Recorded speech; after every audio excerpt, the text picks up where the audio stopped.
I always believed blood was thicker than water. Growing up, my brother Mason and I were inseparable. Only 2 years apart, we shared everything: toys, secrets, dreams. Our parents raised us to believe family always came first, no matter what. In this world, you'll always have each other, Dad would say during our family dinners. Mom would nod in agreement, her eyes filled with pride as she watched us. I'm Eliza Carter, 32 years old, and until last year, I thought I knew what family meant. The headache started small, just occasional twinges that I blamed on stress from my job as an architectural designer. Then came the fatigue, the unexplained weight loss, and finally, the day I collapsed during a client presentation. The diagnosis hit like a thunderbolt. IgA nephropathy, my kidneys were failing. You'll need dialysis immediately, my nephrologist, Dr. Winters, explained gently, and eventually, a transplant. The next few months became a blur of hospital visits, dialysis sessions 3 times a week, and a steadily declining quality of life. My design firm put me on medical leave, and my savings began to dwindle under the weight of medical bills not covered by insurance. Through it all, my parents were my rocks. Mom moved temporarily into my apartment to help care for me, while Dad drove 2 hours each way, 3 times a week, to sit with me during dialysis. "Have you told Mason?" Mom asked one evening as she changed my bedsheets while I rested, exhausted from another dialysis session. I hadn't. Mason had moved to Chicago 5 years ago to start his tech company, and we'd grown apart. Our conversations had dwindled to obligatory holiday calls and the occasional text message. Still, he was my brother. "I'll call him tonight, I promised." Mason answered on the 4th ring. "Liz, this is a surprise. Everything okay?" I took a deep breath and explained my situation. There was silence on the other end. That's tough," he finally said, his voice strangely detached. "But you're getting treatment, right? You'll be fine." "I need a kidney transplant, Mason. The waiting list is years long unless I find a direct donor." Another pause. "What are you saying?" "I'm not asking you to donate," I clarified quickly, though the thought had crossed my mind. "I just wanted you to know what's happening. Maybe you could come visit sometime. It's been hard." "Yeah, of course. I mean, things are crazy here with the company. We're in the middle of a funding round, and I barely have time to sleep, but I'll try to make it out there soon." He never came. The weeks turned into months. Mason sent a generic get-well bouquet once, with a card signed by his assistant. When Mom called to tell him how serious my condition had become, he always had an excuse: investor meetings, product launches, business trips. Then Dr. Winters delivered the news that changed everything. "We've checked your family members for compatibility," she said during one of my appointments. "Your brother is a match, Eliza." Hope fluttered in my chest. "That's great news, right?"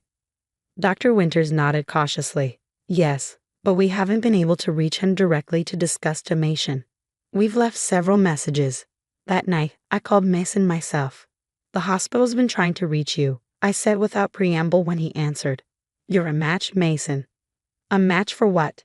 he asked, though I could tell from his voice he already knew. "For a kidney donation. You could save my life." The silence stretched so long, I thought we'd been disconnected. "I can't do that, Liz," he finally said. "I'm sorry." I felt like I'd been slapped. "What do you mean we can't?" "My company is at a critical juncture. The recovery time alone would tank everything I've built. There are hundreds of people depending on me. And I'm depending on you to help me live," I whispered. "There are other donors, other options," he said dismissively. "I just can't risk everything right now. Maybe in a year or 2. "The doctors say I don't have a year," I cut in, my voice breaking. "Mason, please." "I'm sorry, Liz, I truly am. But I just can't." After we hung up, I stared at the wall for hours, the betrayal burning like acid in my throat. When Mom found me the next morning, still sitting in the same spot, she knew something was wrong. "He said no," I told her, my voice hollow. "He won't do it." The look of shock and disappointment on my mother's face mirrored my own feelings. Dad was less restrained. "That's selfish, ungrateful," he started, pacing my small living room. "After everything we've done for him, his own sister." My parents called Mason themselves that night. I could hear Dad's raised voice from my bedroom, Mom's tearful pleas. It made no difference. Mason's decision was final. 2 weeks later, a miracle happened. An anonymous donor was found through the hospital's paired exchange program. Someone who didn't match their intended recipient matched me, and my paired donor matched them. I would get my transplant after all. The surgery was successful, and slowly I began to recover. Life started to return to something resembling normal. I went back to work part-time, began rebuilding my strength, and tried to move past Mason's betrayal. 6 months after my transplant, I received an unexpected call. "Liz, it's me." Mason's voice sounded different, strained, desperate. "I need to talk to you. It's important." Despite everything, curiosity got the better of me. "I'm listening." "My company's in trouble. Our main product had a fatal flaw that we didn't catch before launch.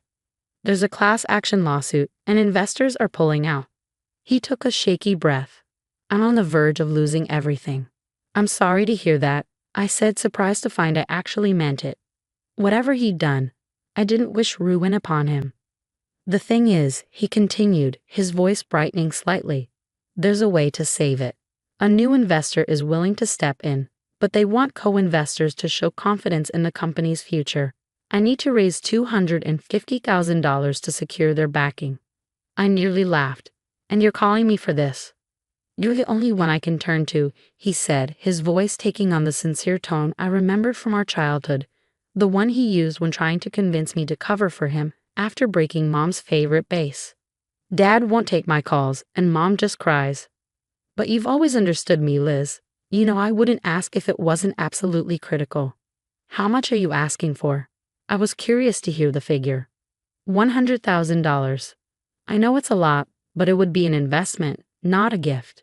You get equity in the company. Once we turn things around, you could double or triple your money." The audacity was breathtaking. This was the same brother who couldn't risk everything to save my life, now asking me to risk my financial security to save his business. "Can I think about it?" I asked, fighting to keep my voice level. "Of course," he said, relief evident in his tone. "But I do need to know soon. By the end of the week. I'll call you," I promised before hanging up. That night, I pulled out the stack of medical bills I'd accumulated during my illness.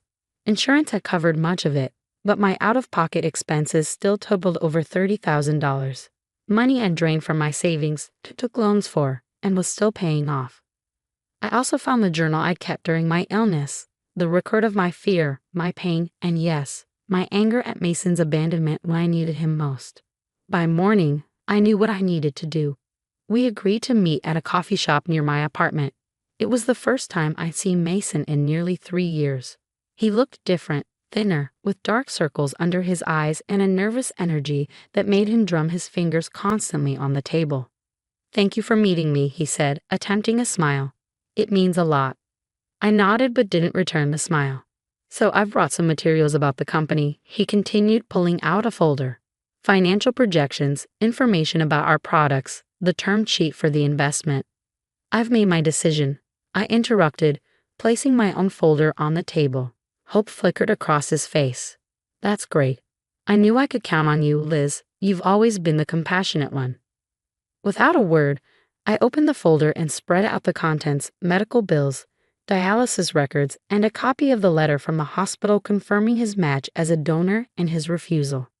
Mason stared at the documents, his expression morphing from confusion to discomfort. "What is this?" he asked, though it was clear he knew. "This is what it cost me when you couldn't risk everything for my life," I said calmly. "This is what I had to face alone while you were busy building your precious company." "Liz, that was different," he began, lowering his voice as a nearby patron glanced our way. "That was a medical decision. This is business." "No, Mason," I cut him off. "That was a family decision. You chose your business over my life.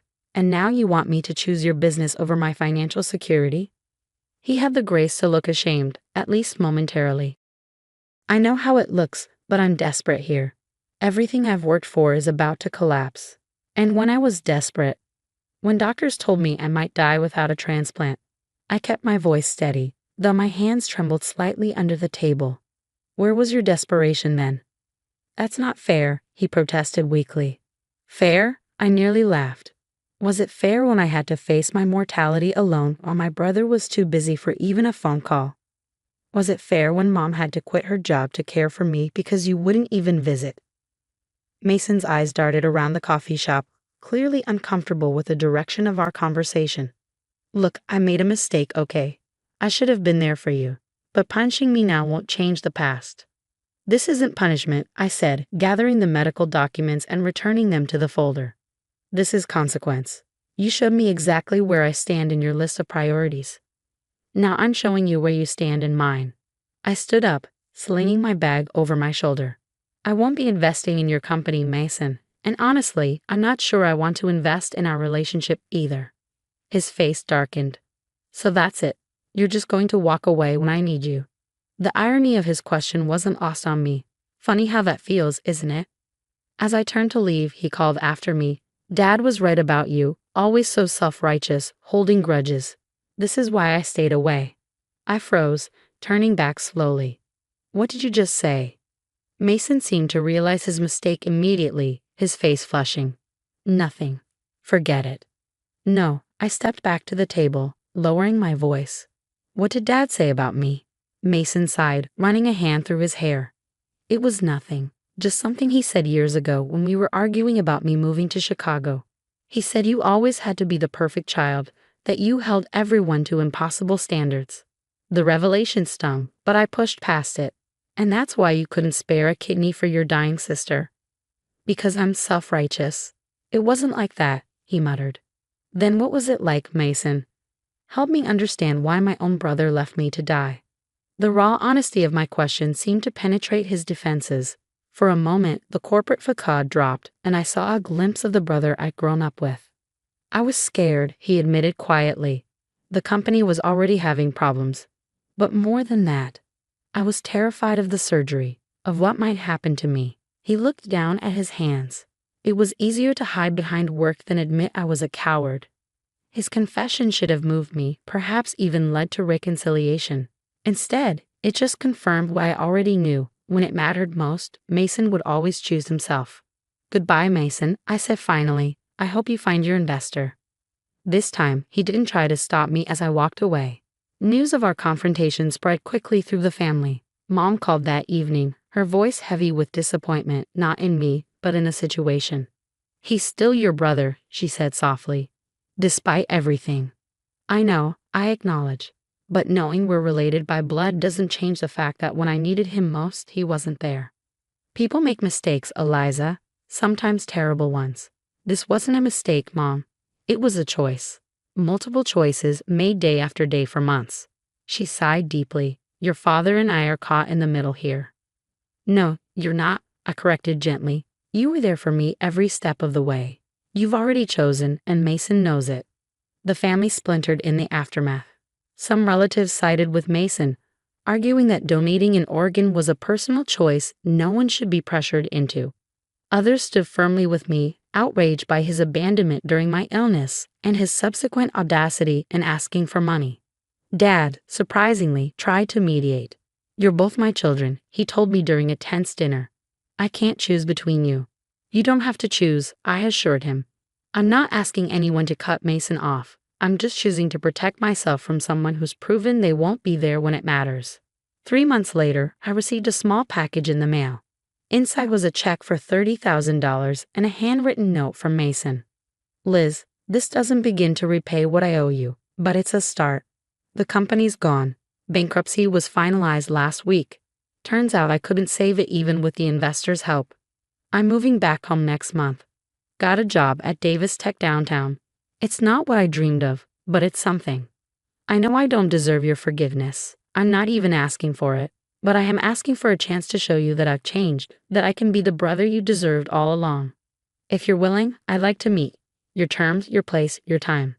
Either way, this money is yours. This wasn't a mistake, Mom. It was a choice. Multiple choices made day after day for months. She sighed deeply. Your father and I are caught in the middle here. No, you're not, I corrected gently. You were there for me every step of the way. You've already chosen, and Mason knows it. The family splintered in the aftermath. Some relatives sided with Mason, arguing that donating an organ was a personal choice no one should be pressured into. Others stood firmly with me, outraged by his abandonment during my illness and his subsequent audacity in asking for money. Dad, surprisingly, tried to mediate. "You're both my children," he told me during a tense dinner. "I can't choose between you." "You don't have to choose," I assured him. "I'm not asking anyone to cut Mason off. I'm just choosing to protect myself from someone who's proven they won't be there when it matters." 3 months later, I received a small package in the mail. Inside was a check for $30,000 and a handwritten note from Mason. "Liz, this doesn't begin to repay what I owe you, but it's a start. The company's gone. Bankruptcy was finalized last week. Turns out I couldn't save it even with the investors' help. I'm moving back home next month. Got a job at Davis Tech downtown. It's not what I dreamed of, but it's something. I know I don't deserve your forgiveness. I'm not even asking for it, but I am asking for a chance to show you that I've changed, that I can be the brother you deserved all along. If you're willing, I'd like to meet. Your terms, your place, your time. Either way, this money is yours. It covers your medical bills, but it can't cover my absence when you needed me. Nothing can. Mason." I stared at the check for a long time, emotions warring within me. The money would help immensely with my remaining medical debt, but accepting it felt complicated, like putting a price tag on the betrayal. In the end, I deposited the check and texted Mason. Sunday, 2 p.m., the park bench by the lake where we used to feed ducks as kids. His reply came instantly. "I'll be there. Thank you. I don't know what will happen when we meet. Maybe we'll find a way forward, or maybe we'll confirm that some breaches can't be repaired. What I do know is that I'm no longer the same person who believed family obligation trumps all else, regardless of how you're treated. Sometimes the family you choose, the friends who show up, the colleagues who sent cards, the anonymous donor who gave me a kidney when my own brother wouldn't, proves more reliable than the family you're born into. And sometimes the most important lesson family can teach you is that love without respect and action is just an empty word. I don't regret walking away from Mason that day in the coffee shop. I don't regret showing him the consequences of his choices. What I do regret is that it took nearly losing my life to understand what truly matters, not blind loyalty to family, but loyalty to those who demonstrate through their actions that they deserve it. As I wait to meet my brother this Sunday, I'm not looking for apologies or explanations. I'm looking for evidence that he's capable of change, and if he isn't, I'm finally strong enough to walk away for good. My new kidney functioning perfectly, my heart healing slowly, and my understanding of family forever transformed.